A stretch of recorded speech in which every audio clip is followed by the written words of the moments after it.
परिक्रमा मार्ग का होगा चौड़ीकरण। 500 से ज्यादा दुकानदारों और भवन स्वयं को दिया गया मुआवजा। निर्माण को लेकर काम की हुई शुरुआत।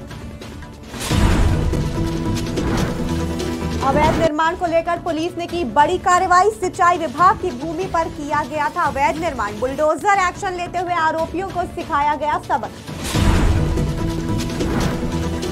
सरकारी योजनाओं के नाम पर हो रही धोखाधड़ी। आक्रोशित जनता ने कलेक्ट्रेट पहुंचकर कार्रवाई की उठाई मांग।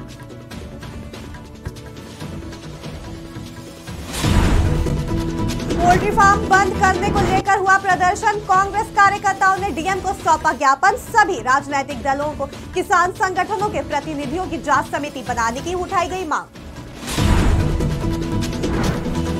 3 साल के मासूम पर तेंदुए ने किया हमला। हादसे में मासूम बच्ची बुरी तरह हो गई घायल। गंभीर चोटों के चलते और बेहतर इलाज के लिए लाया गया लखनऊ।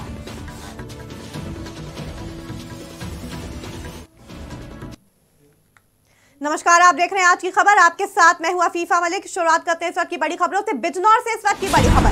तेज रफ्तार स्कूली वैन ने बाइक को मारी जोरदार टक्कर। बाइक पर सवार मां बेटे गंभीर रूप से घायल। घायलों को राहगीरों ने कराया भर्ती। तेज रफ्तार और रॉन्ग साइड से आ रही थी वैन। घटना को अंजाम देकर चालक हुआ फरार। थाना शेरकोट के मिर्जापुर रोड स्थित पहले भट्टे की घटना।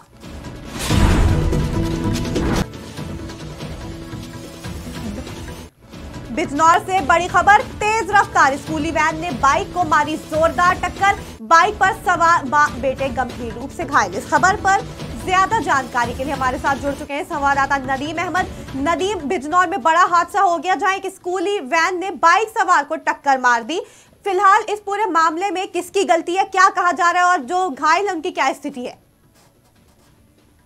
बता दूं, जैसे आपका पूरा मामला है थाना शेरकोट के मिर्जापुर रोड का, जिसपे जहां पर एक तेज रफ्तार ने एक बाइक सवार को टक्कर मार दी, जिसमें रोंग साइड पर तेज आ रही वैन ने एक बाइक सवार को तेज टक्कर मार। गनीमत ये रही कि ज्यादा चोट नहीं आई। नदीम, फिलहाल पुलिस इस मामले में क्या जांच पड़ताल कर रही है, क्या कुछ कहा जा रहा है इस पूरे मामले को लेकर? अभी फिलहाल कोई पुलिस मौके पर पहुंची थी। तहरीर का कोई मामला नहीं था। वैन सवार टक्कर मारकर फरार हो चुका था। जानकारी पहुंचाने के लिए नदीम अहमद। बिजनौर से इस वक्त की बड़ी खबर आपको बता रहे थे। तेज रफ्तार स्कूली वैन ने बाइक को मारी जोरदार टक्कर। बाइक पर सवार मां और बेटे गंभीर रूप से घायल। घायलों को राहगीरों ने कराया भर्ती। रुक करते हैं अगली खबर की ओर। उन्नाव से बड़ी खबर। अज्ञात वाहन ने बाइक सवार को मारी टक्कर। बाइक सवार जीजा साली गंभीर रूप से घायल। घायल अवस्था में काफी देर तक पड़े रहे जीजा और साली। बांगड़मऊ जा रही एएचटीयू की टीम ने अस्पताल में कराया भर्ती। दरोगा ने अपने वाहन से घायलों को पहुंचाया अस्पताल। सफीपुर कोतवाली क्षेत्र के हरदोई उन्नाव मार्ग का मामला। उन्नाव से इस वक्त की बड़ी खबर। अज्ञात वाहन ने बाइक सवार को मारी टक्कर। बाइक सवार जीजा साली गंभीर रूप से घायल। इस खबर पर ज्यादा जानकारी के लिए हमारे साथ जुड़ चुके हैं संवाददाता वसीम। एक बाइक सवार को टक्कर मार दी जाती है, जिसमें वो बाइक सवार अपनी साली के साथ गंभीर रूप से घायल हो जाते हैं। क्या है फिलहाल स्थिति और कहां भर्ती कराया गया है दोनों पीड़ितों को? शिफा जी, हम आपको बता देते हैं कि यह मामला जो है एक अज्ञात वाहन ने बाइक सवार को टक्कर मारी थी, जिसको सीएचसी सफीपुर में एडमिट कराया गया था, जिसको लेकर डॉक्टर ने देखा कि हालत सीरियस है, उसको लेकर जिला अस्पताल उन्नाव रेफर कर दिया गया। फिलहाल उन्नाव में उसका ट्रीटमेंट जारी है और अभी डॉक्टर कुछ बताने के लिए तैयार नहीं है। वसीम, एक तरफ पुलिस और प्रशासन लगातार यातायात के नियमों का ध्यान रखने के लिए जनता को संदेश देता है, सावधानी बरतने की बात करता है, वहीं लगातार इस तरह के एक्सीडेंट्स होते रहते हैं आए दिन। तो क्या वजह है जो ये एक्सीडेंट्स होते रहते हैं और लोग बिल्कुल ध्यान नहीं रख रहे हैं? जहाँ तक मामला ये ओवरटेक का आता है, जो एक दूसरे से ओवरटेक करते हैं और मंथन होकर एक दूसरे में लड़ जाते हैं। उसी को लेकर पुलिस प्रशासन भी काफी जागरूक कर रही है, लेकिन जनता। बहुत बहुत शुक्रिया हम तक जानकारी पहुंचाने के लिए वसीम। उन्नाव से इस वक्त की बड़ी खबर। अज्ञात वाहन ने बाइक सवार को मारी जोरदार टक्कर। बाइक सवार जीजा साली गंभीर रूप से घायल अवस्था में काफी देर तक सड़क पर ही पड़े रहे जीजा साली। बांगड़मऊ जा रही AHU की टीम ने अस्पताल में कराया भर्ती।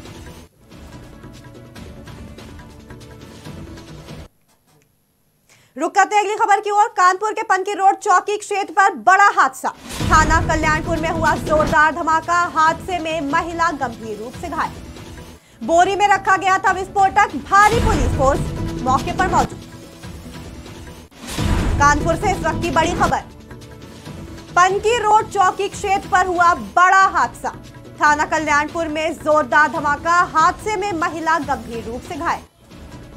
बोरी में रखा गया था विस्फोटक। भारी पुलिस फोर्स फिलहाल मौके पर तैनात।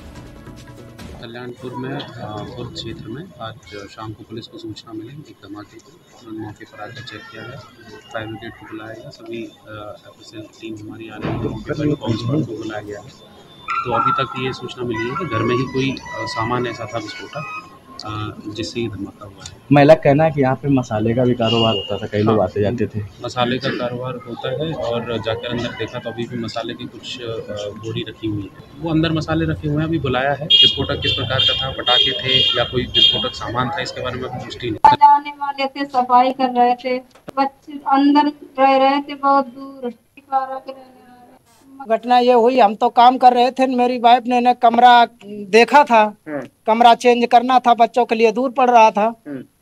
तो उसने मकान मालिक ने फोन किया कि आप आना चाहती तो उसको कमरे की साफ सफाई कर लो, अपना सामान रख लेना। तो वो कमरे की सफाई करने के लिए गई हुई थी और उसमें पता नहीं अंदर बोरी में यहाँ कैसा सामान क्या रखा हुआ था, यहाँ तो किसी को पता नहीं था। तो वो बोरी उठा करके ले आ रही थी, उसमें बम था क्या था वही फट गया। अच्छा। इस समय उनकी बहुत गंभीर हालत है। वो हादसा में उनको कुछ समझ नहीं आया क्या हुआ कैसे हुआ। बोरी हाथे में लटकाई हुई थी, पैर भी टूट गया है। ये कानपुर के पनकी रोड चौकी क्षेत्र पर बड़ा हादसा। थाना कल्याणपुर में जोरदार धमाका।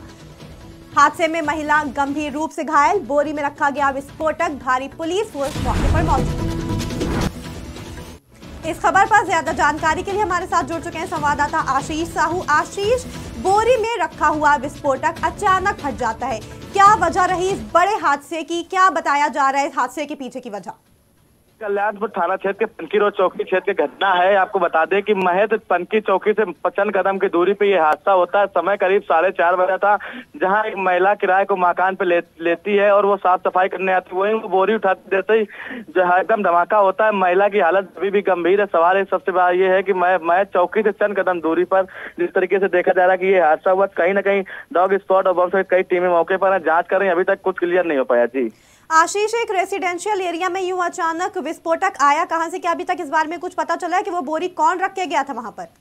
जी, जिस मकान में ये हादसा हुआ है अक्सर ये मकान सुर्खियों में रहता है, कोई पहली बार का मामला नहीं है। अक्सर ही कई बार ये प्रेमचंद का इनकम टैक्स में बताए जा रहे हैं अधिकारी हैं और कहीं ना कहीं रसूख के चलते यहाँ पे आए दिन ये चीजें होती हैं। अभी देखा जा रहा है कि जो मसाला मैन्युफैक्चरिंग काम चलता था, नकली मसाला भी यहाँ पे बनाया जाता था। हालांकि पुलिस जांच तो कर रही है, लेकिन सवाल इस बात का है कि जब कोई हादसा हो जाता है तभी पुलिस बातें करती, जाँच की बात करे या कोई करे। आज फिर इस हादसे का कौन जिम्मेदार होगा? रिहायशी इलाका है, यहाँ पे लोग रहते थे, रिहायशी इलाका जिस तरीके से प्राइवेट बिल्डिंग में कमर्शियल काम कहीं ना कहीं अधिकारियों की साठगांठ से जो बड़ा काम हो रहा था। जी फिलहाल महिला की क्या स्थिति बनी हुई है और पुलिस का इस पूरे मामले को लेकर क्या कहना है?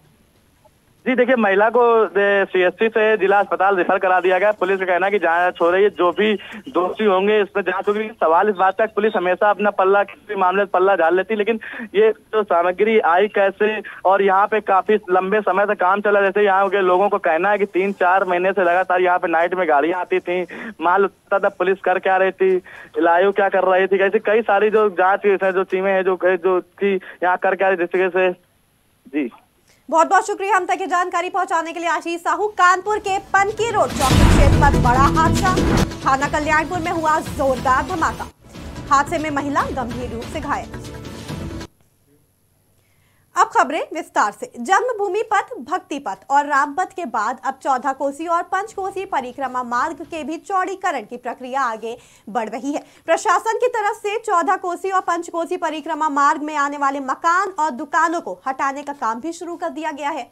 एडीएम प्रशासन अमित कुमार ने बताया कि 14 कोसी और 5 कोसी परिक्रमा मार्ग की अलग अलग दूरियां हैं, जिसमें से 5 कोसी परिक्रमा मार्ग पर मात्र 6 बैनामे शेष हैं जो कि विवादित हैं, जिनका बैनामा नहीं होगा। बाकी अन्य सभी से सहमति के साथ प्रयास किया जा रहा है। करीब 500 से अधिक भवन स्वामी और दुकानदारों को मुआवजा भी दिया जा चुका है। अब तक प्रशासन द्वारा 5 कोसी परिक्रमा मार्ग पर बैनामे वाले या प्रभावित खातेदार और दुकानदारों के खातों में लगभग 25 करोड़ रुपया मुआवजा भेजा जा चुका है। कोसी दोनों मार्गों की अलग अलग दूरियां हैं।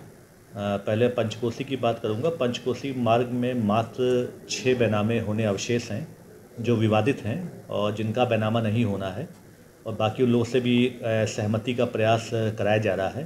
तकरीबन 500 से ऊपर प्रभावित जो दुकानदार या भवन स्वामी थे उनको मुआवजा दिया जा चुका है। अब तक हमने पंचकोसी में लगभग 25 करोड़ की धनराशि जो है बैनामे वालों की या जो प्रभावित खातेदार थे और दुकानदार थे, इनके खाते में भेजा चुकी है। इस समय कोई धनराशि हमें देना शेष नहीं है, मात्र 6 बैनामे और कुछ ऐसे दुकानदार जो अभी या प्लॉट अभी जो मौके पे नहीं हैं उसको अभी पेंडिंग है।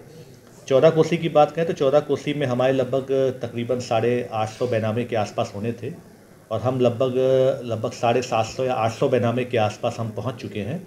इसमें भी जो मुआवजा है उसमें हम लगभग 83 करोड़ की धनराशि जो हमारे प्रभावित भूस्वामी, भवन स्वामी या दुकानदार हैं उनके खाते में भेज चुके हैं। तकरीबन 700 बैनामों में 1389 लोग थे जिनको पैसा दिया गया है और 961 दुकानदारों खाते में धनराशि भेजी गई। तो कुल मिला के अगर हम देखें तो 25 करोड़ रुपया पंचकोसी में और 83 करोड़ रुपया 14 कोसी परिक्रमा मार्ग में हम। सहारनपुर बेहट कस्बे के पास दिल्ली यमुनोत्री हाईवे किनारे सिंचाई विभाग की जमीन पर अवैध निर्माण किया गया था। वहीं अब बड़ी कार्रवाई करते हुए पुलिस प्रशासन ने अवैध रूप से किए गए निर्माण कार्य को जेसीबी से ध्वस्त करवा दिया। जानकारी के मुताबिक बेहट में कुछ लोगों ने जमीन पर कब्जा कर लिया था, लेकिन अब कब्जा की गई सरकारी जमीन पर बुलडोजर की कार्यवाही की गई है। एसडीएम बेहट ने पुलिस फोर्स के साथ अवैध निर्माण पर बुलडोजर चलवाते हुए जमीन को कब्जा मुक्त करवा दिया। इस दौरान नायब तहसीलदार, कोतवाली प्रभारी निरीक्षक, इंस्पेक्टर पीडब्ल्यूडी और सिंचाई विभाग के अधिकारी मौजूद रहे। हमीरपुर जिले में व्यवसायी द्वारा सरकारी योजनाओं का लाभ दिलवाए जाने को लेकर बैनामा करवाए जाने का एक मामला सामने आया है, जिसमें व्यवसायी ने धोखे से किसान को वृद्धा पेंशन दिलवाए जाने के नाम पर कागजों में अंगूठा लगवा लिया। जब किसान को अपने साथ हुए धोखे की जानकारी हुई तो उसने शिकायत की, लेकिन उसकी एक ना सुनी गई, जिसके बाद किसान के समर्थक में ग्रामीणों ने कलेक्टर में व्यवसायी के खिलाफ कार्यवाही की मांग की। आपको बता दें कि व्यवसायी का एक वीडियो भी जमकर वायरल हो रहा है, जिसमें वो किसान के साथ हुए लेन देन की बात करता हुआ नजर आ रहा है। ये जगन्नाथ जी हैं, इनकी जमीन फर्जी लिखा ली गई है। किसने लिखा? अनिल गुप्ता ने लिखाया है, समा पत्नी शहजादा और शरीफ अहमद, तौसीफ खान, ये सब लोगों ने जमीन लिखा लिया है। कैसे लिखा ये? बाबा को पेंशन देने के बहाने, आवास योजना के बहाने बाबा से अंगूठा लगवा के सारी जमीन लिखवा लिया है। कितनी जमीन? बाबा की 1.5 बीघा जमीन है। क्या कीमत होगी? कीमत 2 करोड़ होगी। 2 करोड़ डीएम ऑफिस में आएगा। क्या आश्वासन मिला? पहले भी हम लोगों को कोई आश्वासन नहीं मिला है। हम लोगों पर दबाव बनाया जा रहा है। हम लोग कहा जा रहा है कि जान से मारने की धमकी दी जा रही बाबा को, करेंगे अगर आओगे तुम कहीं रास्ते में ट्रक के नीचे दबा। हरदोई में जिला कांग्रेस कमेटी हरदोई द्वारा ढीकुइया स्थित सांगवान पोल्ट्री फार्म बंद कराए जाने की मांग को लेकर कलेक्ट्रेट में प्रदर्शन किया गया और इस संदर्भ में जिलाधिकारी को ज्ञापन भी सौंपा गया। दरअसल इस पोल्ट्री फार्म की वजह से आसपास के कई गांव के लोगों का जीना दूभर होता जा रहा है। करोड़ों की संख्या में मक्खियों के कारण यहाँ के लोग काफी परेशान हैं। आज हम सभी कांग्रेस जनों ने अपने किसान यूनियन के साथियों के साथ एक सांगवान पोल्ट्री फार्म है जो हमारी तहसील हरदोई है, वेनीगंज थाना भी उसका लगता है, दही कुइया ग्राम सभा में स्थित है। इस पोल्ट्री फार्म की वजह से मक्खियों का बहुत प्रकोप है।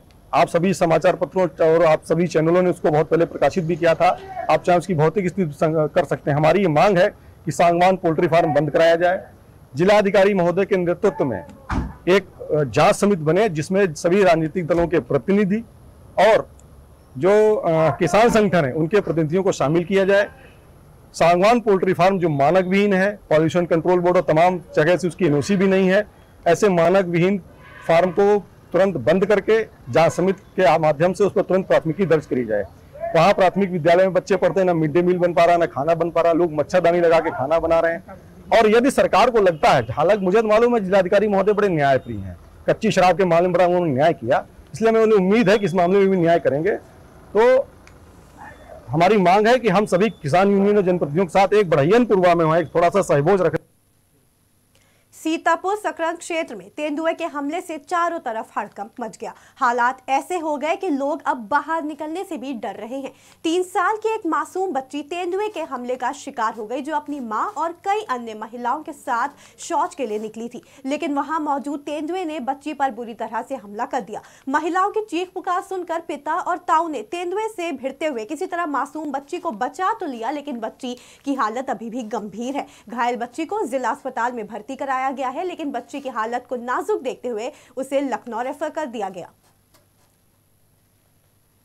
बीते कुछ दिनों से कानपुर से गायब हुई युवती की कहानी लगातार सुर्खियों में है। वहीं अब पुलिस ने इस मामले में सभी राजों से पर्दा उठाते हुए बड़ा खुलासा किया है, जिसके बाद अब ये बात सामने आ चुकी है कि प्रेमी और प्रेमिका ने मिलकर अपहरण की साजिश रची थी जीवन यापन करने के लिए।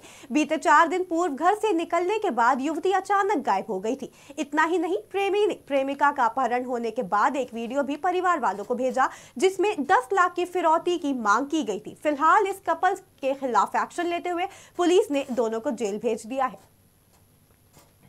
जो घटनाक्रम इस तरीके से है कि जिस दिन घटना हुई थी उसके 2-2.5 घंटे बाद में जो लड़की के फादर हैं और उनके जो ब्रदर हैं, उनके मोबाइल पे एक ऑडियो और 2 वीडियो आया, जिसमें 10 लाख रुपए की बात कही गई ऑडियो में कि 10 लाख रुपए दे दो, आपकी बेटी हमारे कब्जे में है, अगर कोई होशियारी करने की कोशिश की तो अंजाम बुरा होगा।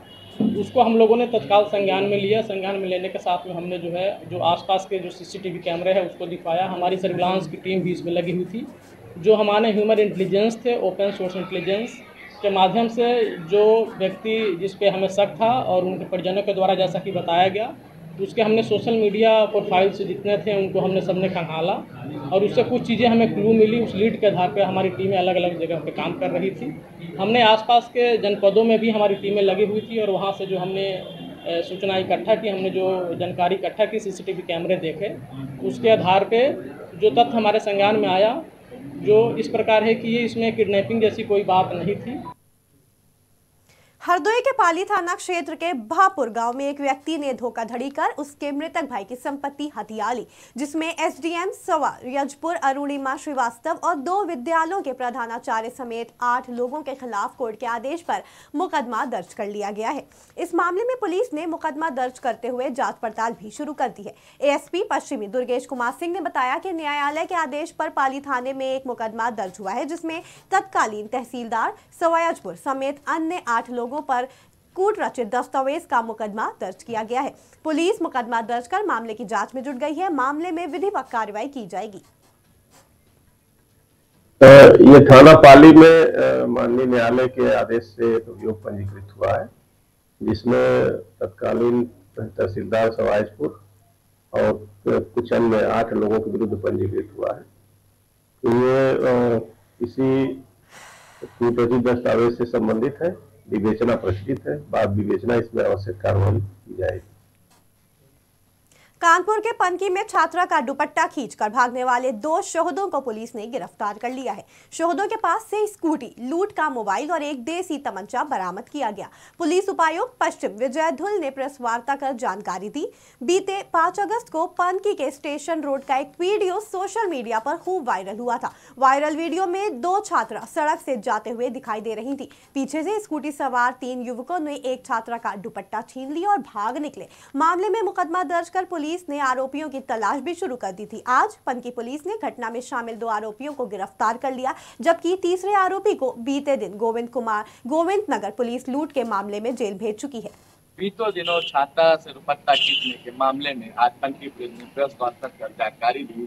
जो छात्रा एक स्कूल से अपने घर जा रही थी, उसके 3 युवक दुपट्टा खींच कर लगे, जो सोशल मीडिया में तेजी से वीडियो वायरल होता। वहीं डीसीपी पश्चिम ने बताया कि ये आरोपी गोविंद नगर और कानपुर देहात के रहने वाले थे। इससे पहले भी ये चोरी और लूट की कई घटनाओं को अंजाम दे चुके हैं। वहीं एक आरोपी को और 2 आरोपियों को पनकी से जेल भेजा जा रहा है। और डीसीपी पश्चिम ने यह भी बताया कि जो एमपी टीम है उनको स्कूल और कॉलेजों में और ज्यादा से ज्यादा टीमें गठित की जाएंगी, बढ़ाई जाएंगी टीमें, ताकि जो छात्राओं के साथ ऐसी घटनाएं घटती हैं वो घटना के लिए रोक लगाया जा सके। वहीं जो कॉलेज है वहाँ पर जो स्थानीय पुलिस होगी, लोकल पुलिस होगी, छुट्टी के समय पर वो चेकिंग करेंगे और जो ऐसे लोग हैं उनको चिन्हित किया जा सके। कानपुर से आज की खबर आप देखता हूँ। जनपद में पीडब्ल्यूडी नियमित वर्ग चार्ज कर्मचारी संघ उत्तर प्रदेश पुरानी पेंशन को लेकर संघ भवन कार्यालय पर आम सभा की बैठक संपन्न हुई। वहीं बैठक की अध्यक्षता और अध्यक्ष जगदीश कश्यप और संचालन मंत्री अवधेश प्रताप यादव और सैकड़ों कर्मचारियों की मौजूदगी में हुई। इस दौरान कहा गया कि अटेवा के द्वारा पुरानी पेंशन बहाली को लेकर 1 अक्टूबर को दिल्ली में कर्मचारी संघ के कर्मचारी विशाल रैली में शामिल होंगे। पुरानी पेंशन बहाली को लेकर सरकार से मांग भी की जाएगी। अगर सरकार पुरानी पेंशन बहाल नहीं करेगी तो 2024 के चुनाव में जो हमारे साथ रहेगा हम ही उसको ही वोट करेंगे। इस मौके पर संरक्षक रामलाल यादव, पारसनाथ पादत, अनिल कुमार माता प्रसाद वहीं कई अन्य मौजूद रहे। बरेली के फरीदपुर में बीती रात हुई तेज बारिश से पड़ोसी की दीवार गिरने से भाई बहन की दबकर मौत हो गई, जबकि परिवार के 3 सदस्य गंभीर रूप से घायल हो गए। बच्चों की मौत से परिवार में कोहराम मच गया। वहीं घटना की सूचना पर पहुंची पुलिस ने शवों को पंचनामा भरकर पोस्टमार्टम के लिए भेज दिया। जानकारी के मुताबिक सुबह 3 बजे तेज बारिश से पड़ोसी की दीवार अचानक ढह गई, जिसमें कच्चे मकान की एक दीवार गिरने से मकान ढह गया। मकान में पत्नी समेत 3 बच्चे दब गए। चीख पुकार सुनकर गांव वालों की मदद से सभी को मलबे के नीचे से निकाला गया। इस दौरान 5 वर्षीय बेटे और 3 वर्षीय बेटी की मौके पर ही मौत हो गई, तो वहीं 10 वर्षीय बेटी, पत्नी और पति सहित 3 लोग गंभीर रूप से घायल हो गए। रात में करीब 3 बजे बारिश हो रही थी। उसी दौरान विजय प्रकाश सिंह की पड़ोस में खड़ी जर्जर अवस्था में दीवार वो गिर गई छप्पर के ऊपर और सारा छप्पर बच्चों के ऊपर गिरा। उसमें जब पूरा गांव आया उसके बाद में जब वहाँ से निकाले गए बच्चे तो बच्चे दोनों मृत पाए गए। 2 बच्चे बिल्कुल तुरंत ही खत्म हो गए। हाँ, मृत्यु एक विवेक है जो कि 5 साल का है जी। दूसरी लड़की है उसका नाम प्रियंका वो जो है 2 साल की है। हरदोई में एक युवक को उसके ही ससुराल वालों ने जमकर पीटा, जिसका एक वीडियो सोशल मीडिया पर तेजी से वायरल हो रहा है। बताया गया कि युवक शराब का आदी है और शराब पीने के बाद पत्नी के साथ मारपीट करता है, जिसके बाद ससुरालियों ने उसकी जमकर पिटाई की। पीड़ित ने थाने में तहरीर देकर ससुराल वालों पर कार्रवाई की मांग की है। पिटाई के दौरान घर का दरवाजा और नल भी तोड़ दिए गए और युवक की पत्नी को लोग अपने साथ ले गए। जानकारी के मुताबिक पत्नी जेवरात और 50,000 रुपए भी अपने साथ ले गई है। ये थाना क्षेत्र टड़ियाओं में गौरा डांडा गांव है। वहाँ पे रहने वाले राम जी के घर पे इनके ससुराल के लोग आए, इनके साले और ससुर वगैरह, और विदाई कराने के लिए कुछ वाद विवाद हुआ जिसमें इनके साथ मारपीट की गई। राम जी के तहरीर पे अभियोग पंजीकृत करके आवश्यक कार्रवाई इसमें की जा रही है। ये थाना उत्तर प्रदेश की खबरों में फिलहाल इतना ही। जुड़े रहें आज की खबर के साथ ताज़ा तरीन खबरों के लिए।